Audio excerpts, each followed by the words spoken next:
వ్యాక్సిన్లోనూ జీవం ఉంది. They are live viruses.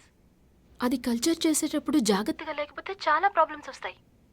AIDS, cancer, కంటామినేషన్లు ఇంతకు ముందు జరిగాయి. ఏంటి సడన్గా ఈ వ్యాక్సిన్ మీద అంత ప్రేమ? హే, ఇది వేరే విషయం కోసం. అలా అయితే సరే, నేనే నీకు ఫోన్ చేద్దామని అనుకుంటున్నాను.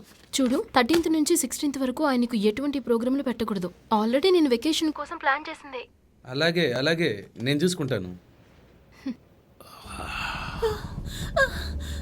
చాలా బాధగా ఉందా? ఇక్కడ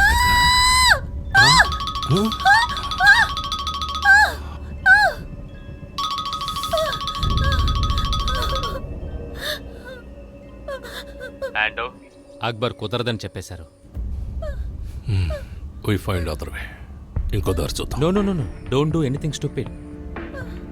ఇంకొకసారి ప్రయత్నించి చూద్దాం. మనం అక్బర్ని మళ్ళీ కలుద్దాం.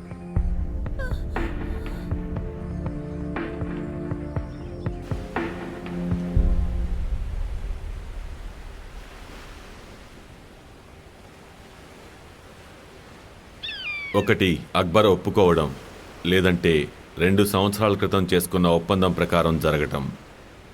ఈ 2 దారులే అంకుల్ శ్యామ్ వాళ్ళ టీంకి ఉన్న అవకాశం.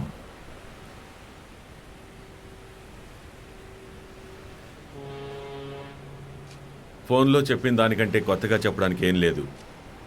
ఇంత పెద్ద లాభాన్ని ఎందుకు వేస్ట్ చేసుకోవడమనే అక్బర్. పోలీసులు వారి ఫుల్ సపోర్ట్ విదురా కన్ఫర్మ్ చేశాడు. ఏంటి అంకుల్ శ్యామ్, మనం ఎప్పుడైనా పోలీస్ సపోర్ట్ కోసం ఎదురు చూసామా? దీంతో నాకు సంబంధం లేదు. ఇంకా వీడు చేయటానికి నేను ఒప్పుకోను. అదెందుకో తెలుసుకోవచ్చా? అది నీకు చెప్పాల్సిన అవసరం నాకు లేదు. బట్ స్టిల్, నేను మందుల వ్యాపారం చేయడానికి ఇష్టపడను. నీకు వ్యాపారం చేసేంత వయసు రాలేదు. పైగా నువ్వు నాకు నచ్చలేదు. మీకు ఈ వ్యాపారంలో ఇష్టం లేకపోతే వదిలేయండి. ఎవరు చేయొద్దని మాత్రం అనొద్దు.